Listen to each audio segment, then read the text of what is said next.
Miss Magdalene, what brings you in the court today? Yes, Your Honor. I have been a member of a Catholic church and a loyal member, and I believe that the priest is the father of my baby.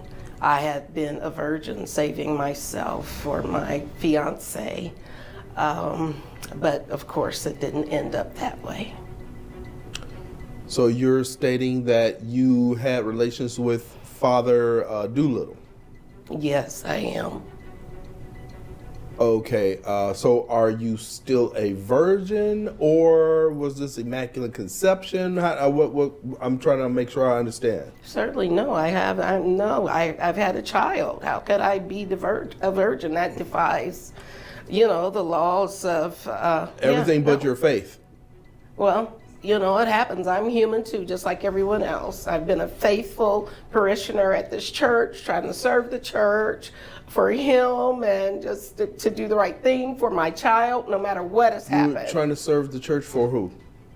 Well, for the sake of the church. I've always been active in the church. Okay. I'm human. I messed up, but I do believe that he is the father of my child. How was your relationship with him before all of this? I mean, not with Jesus, but with Father Doolittle. Well, it was nice. I served, I volunteered a lot, and he was even friends with my fiance, but that relationship didn't continue after getting pregnant by Father Doolittle. So let me ask you this about your relationship with Father Doolittle. How did your bond grow, or how did you become friends, or how did you become lovers? Explain it to me.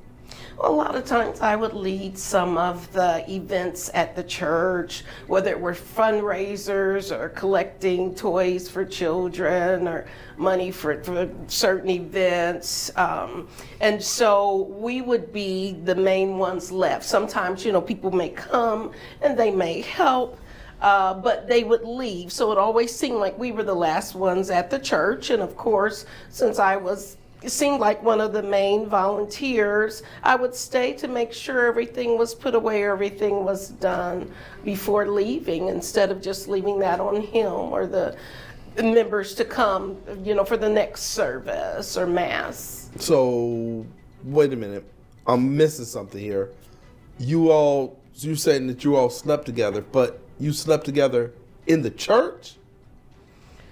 Well, I'm very embarrassed and ashamed to admit, but yes, unfortunately, yes. Okay, Father Doolittle, please explain the relationship before all of this baby came along and the baby got pregnant and the accusations started flinging.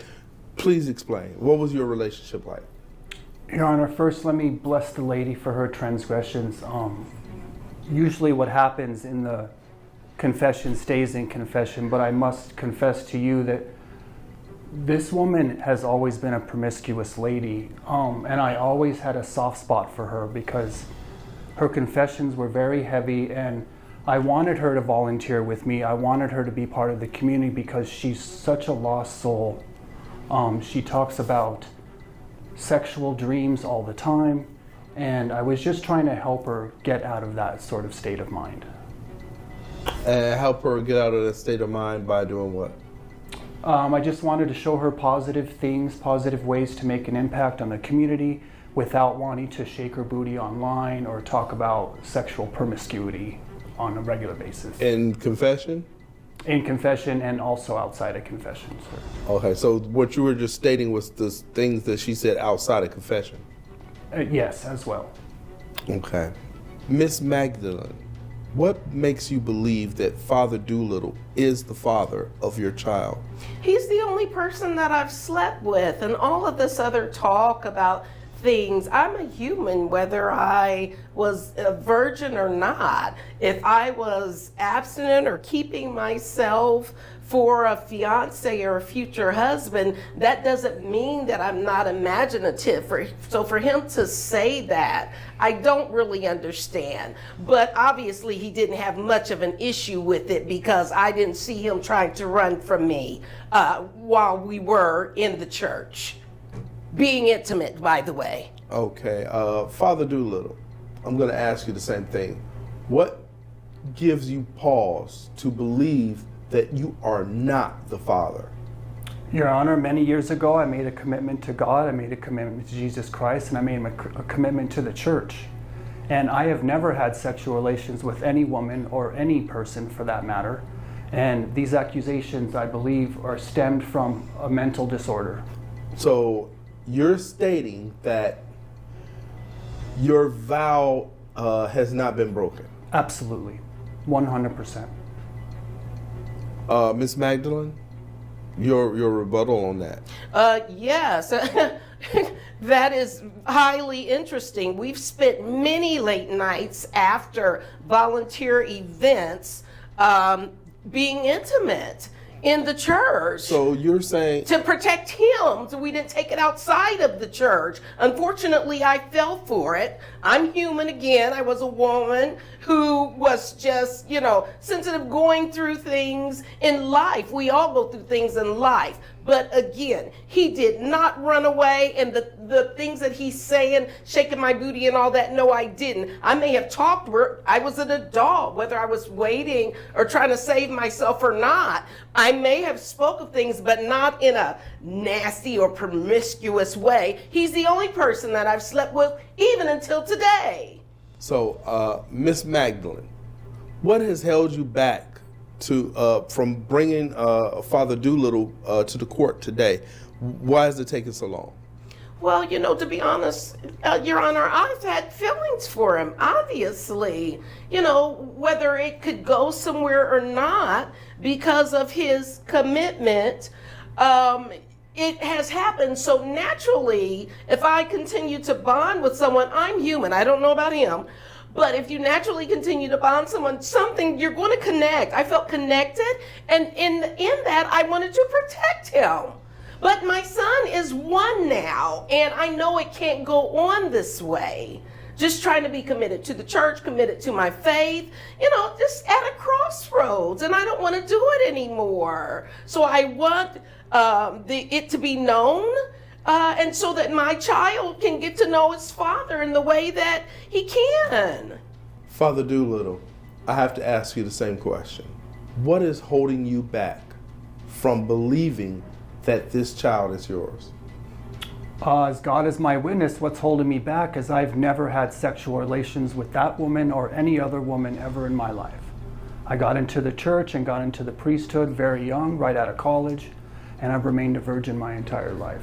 This woman has a lot of fantasies. She's known as the church Jezebel because of the way she runs her mouth about sexual content, constantly making sexual jokes that are off-putting and making the rest of the church feel completely uncomfortable with her promiscuous sensualities. Wow. So the question to you, Miss Magdalene, is who pushed you forward to come here to the court today? Who gave you the idea to come here and bring Father Doolittle here? Actually, Your Honor, it was the church. But they did not know that I was speaking that the father of my child is Father Doolittle. And also, as far as the accusations, the members of the parishioners at our church would not allow me to lead anything if I was walking around talking all sorts of sexual nonsense to people. That would not happen. So the parishioners don't know that you're referring to Father Doolittle? They have no clue. Okay. Wow. So, Miss Magdalene, what obstacles did you face to get Father Doolittle here? Well, it was really hard.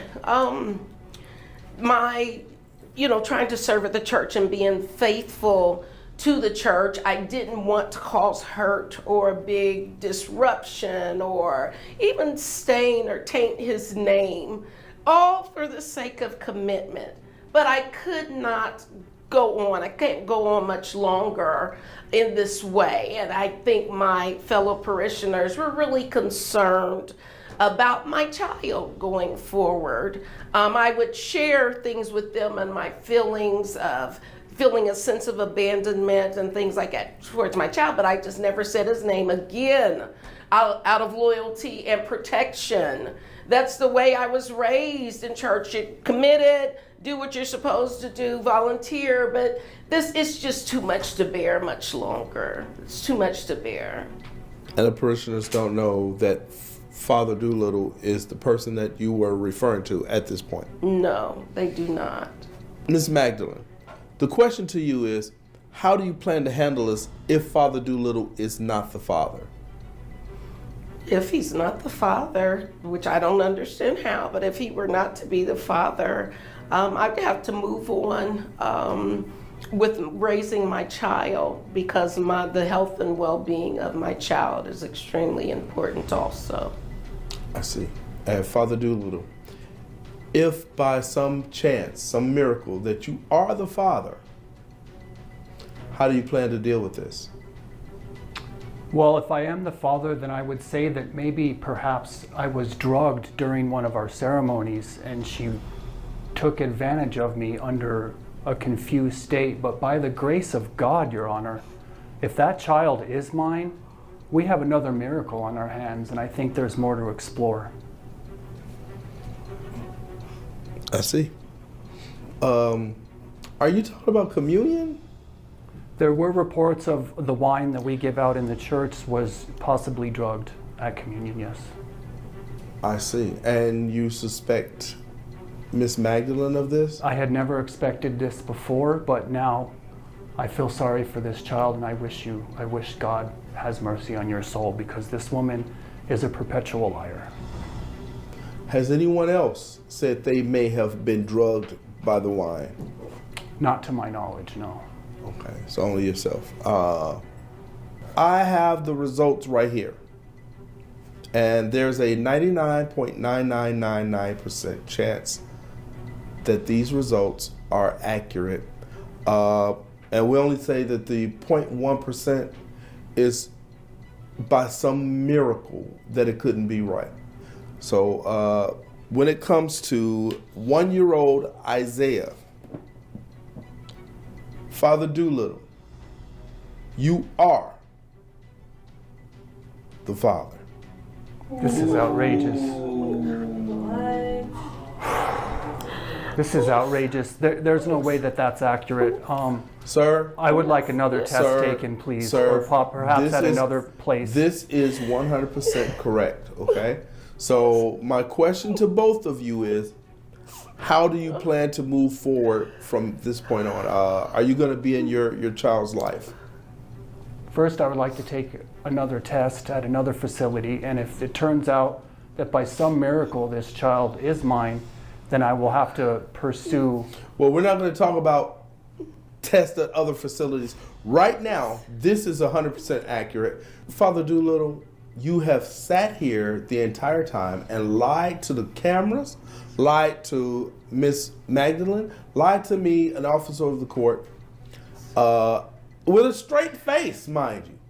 So I'm going to say this: you are a pathological liar, and if I was the officers of your parish, I would check and make sure that she is the only person that has been victimized by you, and I would check into altar boys as well, because you have sat here and lied the entire time.